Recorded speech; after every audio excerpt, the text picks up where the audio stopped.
Hey, Patrick here, co-founder together with my brother Jack. I felt like we were overdue to have another conversation, us two together. We had one probably a year back, and Jack's been interviewing some franchise founders and franchisor professionals. I've been doing that, been doing franchise analysis, but we're going to be doing more and more videos and podcast episodes on how to grow your business. So if you're already an existing business owner, whether it's a franchise or not, how to grow that business in a profitable way. And something that Jack and I have been hearing nonstop, whether it's from our Visa franchise clients or from the vetted biz community, is just labor and how to get talent, how to retain talent, how to grow your business in a profitable way from a labor perspective. So Jack and I will have a little conversation of what we've done between our two companies, Vetted Biz and Visa franchise, to grow our business from, what was it, Jack? Like pre-pandemic, we had like 6 employees. Pretty much. Yeah, we had six before the pandemic. Yes.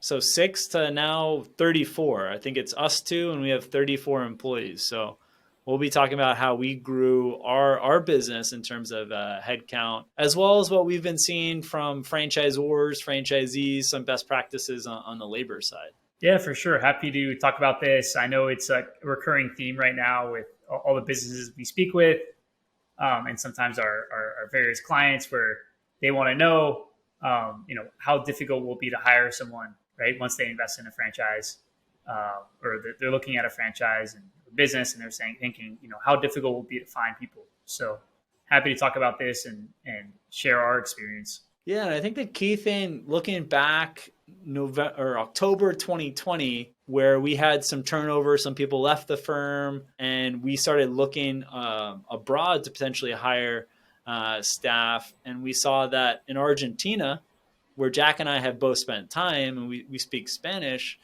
we saw that there was great English-speaking talent that was well-educated and at a significant difference between the salary of the same type of worker employee in the US market. And that would allow us to grow and scale much faster. And I think we had one key employee, Carol, and then through her, just referrals, we really built out our content team as well as some key members of the data team, where just through one key employee, she referred another 7 employees.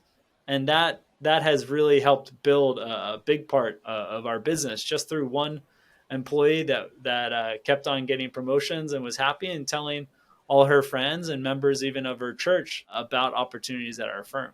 Yeah, definitely. That was a big transition. I mean, I think it might even be interesting too to mention for anyone listening to this, kind of how we started. So before we dove deep into expanding our team and seeing who we can get overseas, we actually started off looking using the platform Upwork. So for anyone that's not familiar with Upwork's it's a company that's been around for a decent number of years.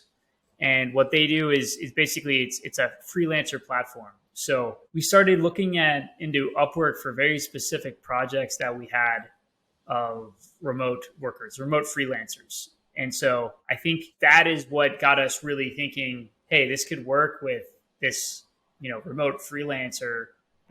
We hired people from all over the world, actually Ukraine, Philippines, Mexico, and Belarus. I mean, a number of different countries. And we had good experience. We saw that it worked. And then it was kind of a nice, no commitment way for us to kind of get started and see, okay, this works. Let's see if we can get someone that's actually full-time and based remotely. So I'm more on the sales, marketing, content, strategic relationships. Jack's doing more finance, operations, the product. Jack, what have you found for Upwork? Like, what on your side of the business is Upwork good for? And then what is it better just having actually a full-time employee solely dedicated to your side of the business? Definitely. Yeah, that's a good question. I found success using Upwork when looking for, I mentioned a couple countries earlier. We've probably had freelancers on Upwork from probably at least 10 different countries. And we've used them for all types of work. We tried getting people to be almost not like, extended contract freelancers where, they're working with us week in and week out. Other times we got people just on short-term project-based projects, short-term work. Through that experience, I would say it's worked best for very project specific work. And the reason we came to this conclusion is that the people on Upwork in general, they are looking for project specific work. They're freelancers. They want to do projects. There's various lengths of projects. Some projects can be a day, some can be a couple of weeks, others can be a couple of months. But in general, they're people that want to be freelancers. They don't necessarily want to be working for the same company, indefinitely. I'm sure some people are open to that. But in general, for us, the success we had was finding a specialized skill set for a specific project that we wanted. It didn't make sense to bring in a specialist full time to our team. When you think about budget, not having the budget for someone like that, and not having the need. So, because once the project will be done, we don't need someone with that specialized skill set. It's turned out to be a great way to get someone in for someone or a couple of individuals in for a specific amount of time and work with them in that fashion. And then from there, let them, basically depart. You come in for the project, they do it, and then they go their separate way. And I think the best analogy for this is, if you think about like how movies are produced. So movies are not produced by having everyone in the same company doing one movie and then they do the next movie, right? I think it'd be pretty boring to see the same actor, same director, same everything in every single movie. So what typically happens is that you have different actors that come in, different lighting crews, film crews, sound crews, different directors, production agents. Everyone's different. They come in for a specific project and then they go off on their own after the project is completed. Everyone coming in with a very specialized skill set. And so with that analogy in mind, I think that's a really good way to use Upwork. So use it like that. And then the other way, we've used it for really non-specialized skill sets. So if we need someone that can do manual tasks, just repeated manual tasks, that's also very good for that sort of work. Yeah, and I can just think the site redesign of Vetted Biz, for example, having a designer that really understands development to some degree, because it's like an architect and an engineer. Like the architect needs to know what's actually possible and what's not going to be a pain to code. And I know we've had this great designer for, 18 months that every time we want to update something on the website, he's specific for website design and largely for companies in our industry. And he speaks the same language as the developers. So there's a lot less back and forth. And it seems like he plugs in nice when we have a need to basically design a different page or different section of the website. We can plug him in to that project. Yeah, I think that's a great point. I mean, by using, and again, right now we're kind of focusing on the Upwork, right, part-time people, and we can talk about more full-time. But when it comes to part-time, freelancers, specialized skill set, having that designer work with us has been fantastic. Again, super specialized skill set. We wouldn't need him to be working full time because we just need him maybe a couple hours each week, if that. Pretty short stints. But the fact that the way I view Upwork is, what is something that we may be doing internally that someone externally is an expert at and can do very quickly, right? And then design work is one of them, where we could actually design a lot of our pages and website and whatnot, but it's better just to get, we found it's been better for us just to get someone who's very, very good at this, who can do it very, very quickly and come in and out as necessary.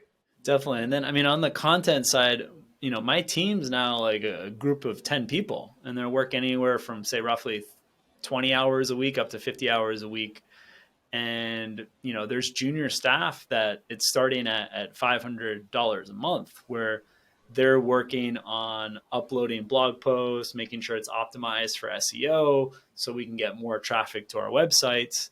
And then as there are people that get paid more money, they have more advanced tasks. But one thing that we realized as Jack's team needed more technical knowledge or people that had advanced financial skills, it was harder to recruit for those roles. And we ended up going through an HR recruiting agency in Argentina. And we've had, I think, 4 employees through that recruiting agency, and it's been an amazing match. So maybe, Jack, you could talk a little bit about the benefits of hiring direct, like say through a LinkedIn post or even through your current employees versus going through an agency and even putting in some skill assessments and some assessments for the candidates coming through.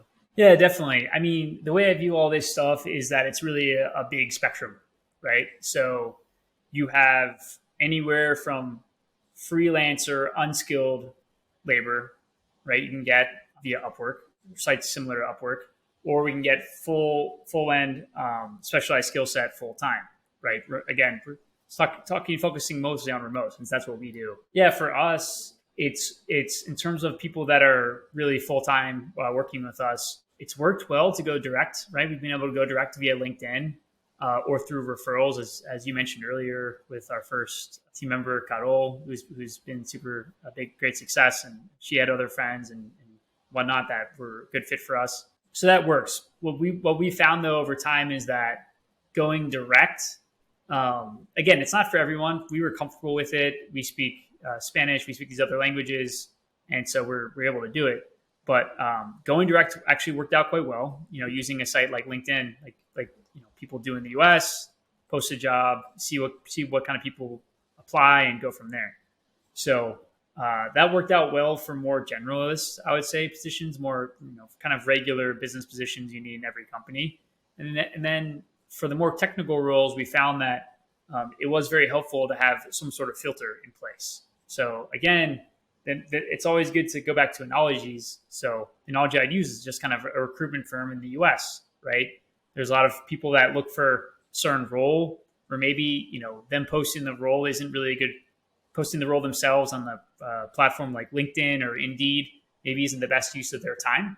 And so what they do is they go to a recruitment firm and say, hey, here's the type of, position, type of role that we're looking for. And can you help us, publicize this and filter out candidates and do the kind of initial screening process. And so we realized that was a really good way for any technical role, just because they are in demand and it's a little more specialized skill set. There's so a lot of people aren't, don't have that skill set.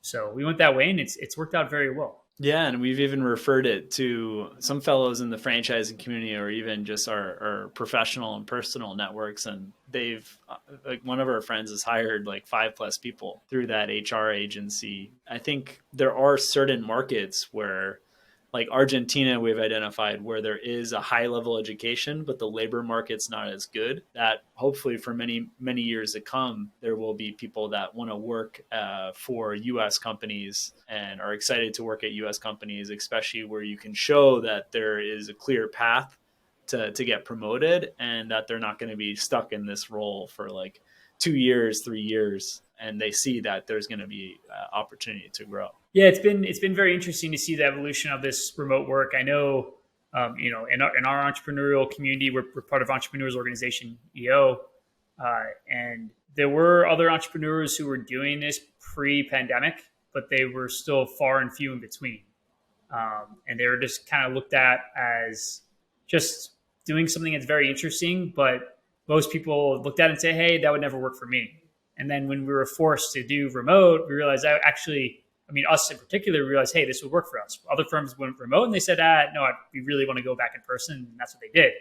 But for us, we realized, hey, this is actually an opportunity. And that's what got us, going down this path. And now it's opened up a lot of opportunities. I know there are firms even devoted to, hiring people. So we've been talking a little bit about Argentina, but there are other firms and people can be hired from all over the world. It's really an amazing time to be an entrepreneur, be a business owner, and know that there's kind of global talent that you can tap into whenever you need, if you're willing to go down that path.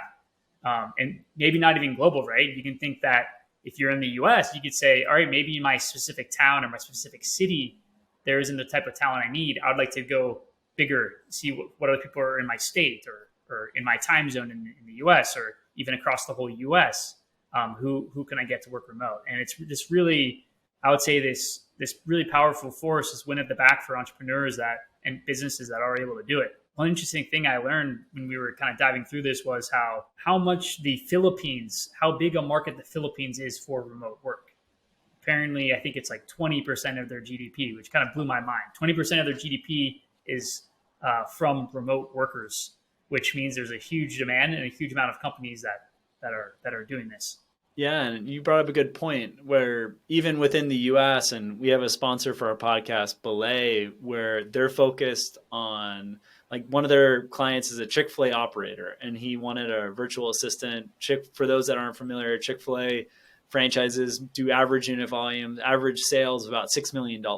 So those serious enterprise, probably 20 to 30 employees, and having an assistant, at the Chick-fil-A, maybe probably not the most conducive place to focus on work and have like a proper desk. So be able to have a virtual assistant that speaks the same language, same culture, maybe different area of the country where it's lower cost. There's big value add there. So there's different options, I think, going through whether they are located abroad or if maybe you want to get your feet wet with someone that speaks totally fluent English and is in the same country as you to kind of test it out and see what talent's there. But talking to franchisees or even franchisors, if you have members of your staff or roles that you're looking to hire for, where the employee is not meeting face to face with the customer and it's not required a face to face meeting with the customer, you've got to think about, does it make sense to actually hire someone that's not in this city within a 30-minute commute? And can we open this up and potentially save money for the company by looking to fill this role with someone that probably more qualified and is going to cost less money for that role? If they're not meeting face-to-face with the customer and driving incremental sales through that face-to-face contact, there is a possibility that a remote worker would be better than who you could get in your local marketplace. And by remote worker, you mean could be even remote from the same city, right? Remote from the same country, remote from anywhere. Yeah, some people, whether it's childcare responsibilities and they want to be able to have a nice proper hour lunch at home and not be going back and forth. There's a lot of reasons why someone might be just more comfortable working remote, or maybe coming in once a month or every other week to meet with the team, kind of like what we're doing in Argentina, where our group of 25 employees down there meet together once a month. And obviously they're welcome to meet more often, but it's once a month they like to get together, and that works for them. And that's what they're happy with, and they're productive. Yeah. How do you see, what's the trigger for, I know you mentioned the trigger for you, whether someone should be in person or remote. What's a trigger that you see, Patrick, when you say, okay, I want to add someone new to my team, I'm going to look for this role? What causes you to make that next step? I would say when people are getting overstressed and there's just too much juggling, when there's a smart key employee that keeps making mistakes they shouldn't be making, and then you go through what their tasks are, it's a no-brainer. They can't be Superman. They have too much on their plate. So I think going through, whether it's you and you're taking too much on as the owner-operator, or one of your employees, and especially if that employee in the past had past success and was operating in a high capacity and nothing majorly wrong going on in their personal life as far as then that's probably a good time to start exploring. And I liked hiring people where we could take more risk as well, where maybe the role in the US would be 200%, 300% more expensive, and we can take a bet and hire that employee without being like, okay, if it doesn't work in 6 months, I might need to lay this person off, because the cost isn't all that much higher. So we can have more time to try to work it out and try to work out the knots in the business to get to the level of revenue that we need to be hitting for that product that we're selling, for example. Yeah, definitely. That's a good point. And I'm glad you mentioned almost kind of like the financial side of it, right? That's something I always look at when adding someone to the team, where it's, okay, do we have a work need? And then 2, can the business support? Can the business engine? And that's another discussion we'll have at another time. Just kind of the way we look at our numbers. I think it's a really good way of looking at them, the model that we use. But it's can the business engine support adding more labor dollars, right? And it's the same thing for a service-based business, same thing for in-person brick and mortar business, right? It's always good to know what the numbers are and what the business can support. Yeah, I think it's interesting too. Like, I think the whole personal assistant, virtual assistant is kind of where most people can get started. I think it's kind of the easiest. It's the lowest threshold, right? Because at the end of the day, if they do a bad job, they're really more affecting you as a business owner, the person that's hiring them. They're not necessarily touching outside people, customers, unless they're kind of organizing emails and whatnot. So it's a little harder for them to mess up. Let's just say. I guess Patrick or anyone listening to this, we just so you know, we hired our first executive assistant after being in business, I believe, for 6 years. Over 6 years, we finally pulled the trigger and hired a virtual assistant. And it was something that we were dragging our feet on. Yeah. I even had people tell me that you don't have a virtual assistant, you are your own virtual assistant. And I think that's a really smart way of putting it. Even then, we still didn't do it. We finally pulled the trigger. Patrick, what do you think about that whole decision process and how it's been since she started? Yeah, no, I think it's been key, and it frees me up to do more high impact work, whether it be on the creative side, content, or meeting with strategic partners, the follow up to confirm the meeting with strategic partners, podcast guests, all that my executive assistant is handling at a high level. And really the fundamental questions, how do you value your time? And if you're making, say, 100K or you're making $250,000 a year, you have to do the calculation and be like, okay, if you schedule and follow up with emails 1 hour a day, that's $100. Could someone do that for $15 and you then earn back that money? And oh, by the way, you don't even like doing that task, so it's even more valuable because then it frees up some of your decision capacity to focus on other things that you like. So I think that's a key thing. And we're at Vetted Biz rolling out a time calculator to see how you value your time and what is the worth to your time as a business owner or prospective business owner. And it's really, really important as you make decisions, whether it's for your personal life or business life. How would someone listening go through the steps of calculating their time? Just at a very broad level. The big questions are, how much money would you have to get paid to accept a different job, like on an annual or hourly basis? How much money would someone have to pay you to do work the weekend, to work on a Saturday? So imagine you're investing in a franchise and it's above and beyond your day job. You have to understand that you're allocating another 15 hours a week to this. And that's going to be priced as a premium compared to your current job. And then it's just tasks that you don't like to do, how much you would pay someone to do that, like laundry. So there's a few different items to go through on what the worth is to you for that set task to then calculate what makes the most sense and how valuable your time is for a certain task. Yeah, I think it's a really good way of looking at it. I always try to think of it for me personally, whether work or personal, right? What is my time worth? Is it better to hire someone else? For work, it's pretty straightforward. The calculation is there, but then there's even personal tasks where, I'd rather hire out, right?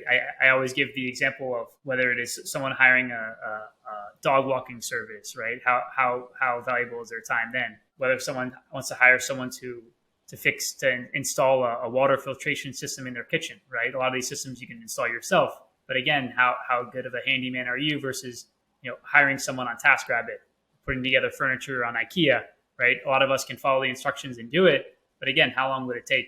So I always think about that. And when I started to assign a dollar value to my time, it just made the decision process way easier. I didn't have to think about it depending on what the task was. And a lot of times it's, okay, how valuable is my time? And does doing this bring me enjoyment? I think it's another thing that this is for both business and personal, right? I like to think about. I like to hear what you think too, but maybe there's something I could hire out for someone else, but I like to do it. Yeah. I like to walk my dog. I'm not going to pay someone to do that, right? I'm going to go do that. But there's other things I'm sure for other people. Maybe some people like to move from the apartment to apartment or home to home. They like to do that. Fix sort of their thing. car. So you have some guys that have their muscle car and they like to fix their car, or they like to build furniture. Yeah, exactly. Yeah. I remember we had a neighbor growing up where he had a really nice kind of sports car, and he would always be outside, kind of washing the car, waxing it. Like, it gave him enjoyment, right? And I think it's really important to go after those activities. Do you see any of this differently or the same, Patrick? No, I would say pretty similar. And I think part of it's like an American cultural thing where we have no issue with paying a premium for services. And we've seen that with a lot of the franchises too that we work with, which outside the United States, they just wouldn't make as much money because people would do that task themselves. Where in the US, especially with millennials, a lot of the home service franchises have really boomed because people don't want to install a window, where maybe 30 years ago, the person would be able to just install a window, figure it out, random plumbing. So I think there's a lot that we've seen in our industry of analyzing franchise businesses that have benefited on just the American consumer side. And I wanted to pivot a little bit, wrapping up. So we've talked about remote work. Another option, again, especially for those key employees that it makes sense to be in person, sponsoring their visas. So Jack and I have sponsored 3 employees for green cards, EB2 and EB3. Process takes anywhere from 1 to 2 years. But for key employees that they want to be living in the United States, and maybe they've already been working for you for 3 months, 6 months, 9 months, it's a great opportunity to retain talent, train talent on site, nurture talent. And on average, they say a lot more time working with you than an American that's going to join your company tomorrow, and there's no visa tied to their status, their employment status with you. So it's something that's been very positive for us. And there's all different visa categories. Consider even like the J1, where you can have a trainee work at your company for 18 to 36 months. You're paying them generally below market rate for a J1 visa, because there is a big training component to that visa category. But there's all different types of visas to look at and unlock. And that can really get top talent that you couldn't afford otherwise, but you're willing to go through the process of sponsoring that employee, where a lot of other companies, for whatever reason, they view it as way too complicated and they don't even want to pursue that option. That's a really good point, that everything we're talking about isn't just virtual, remote based. It can be in person, and enabling people to come in and help your business out, help your company out in person, coming in from a different country, depending on where you are and the type of industry you're in. A lot of times it's necessary just because the labor force just isn't there, especially with all the people that retired early during COVID. A ton of people in the boomer generation, they saw their 401ks go up a ton. They decided, hey, I'm just going to retire now. So I've seen the numbers. I was at a conference a couple of weeks back in September. And basically I remember the accounting firm, the managing partner was talking, he showed us this graph of the labor market and showing where trends are going. And basically this labor tightness that we're seeing now is expected to continue, just because we're not having enough workers fill in for the demand for jobs. So going these other routes could be the way to enable you to get people into your company and continue growing, and not just be relying on your local labor market. There's high unemployment somewhere, whether it's a specific area of the United States or world, and there's some arbitrage to be had. And some industries probably, if you run a home care franchise and you listen to the first 2/3 of today's episode, you were kind of dismissing some of the remote aspects because 95% of your labor force really needs to be in person. You're providing caregiver services. Or if you run a dog grooming franchise, kind of similar thing. But thinking about arbitrage opportunities and how to really lower your labor costs, whether it's through remote work, visas, I think these are all things that entrepreneurs should be considering to grow their business. Definitely. Agreed. Any final thoughts, Jack, before we wrap up? Yeah, I think the final thoughts are, if anyone listening to this finds this interesting, to really think about it and think, what it is what we do is we always think what it is that we're doing that we don't like to do. And the next question is it possible to hire someone for that? Right. And I think that for a lot of people, starting with even a remote assistant, virtual assistant is a nice way to kind of dip your toes in the water and just kind of see how it works and see if it's something that you like and take it from there. Yeah, well said. And I think everyone, whether you have a business that has $200,000 of sales or $2 million in sales, these are all strategies that are applicable pretty much across. Definitely. Well, love any comments that anyone has. Shoot me an email, patrick@vetedbiz. If there's other ideas you want our input on for other sessions when we talk about how to grow your business profitably. For sure. Take care. Until next time.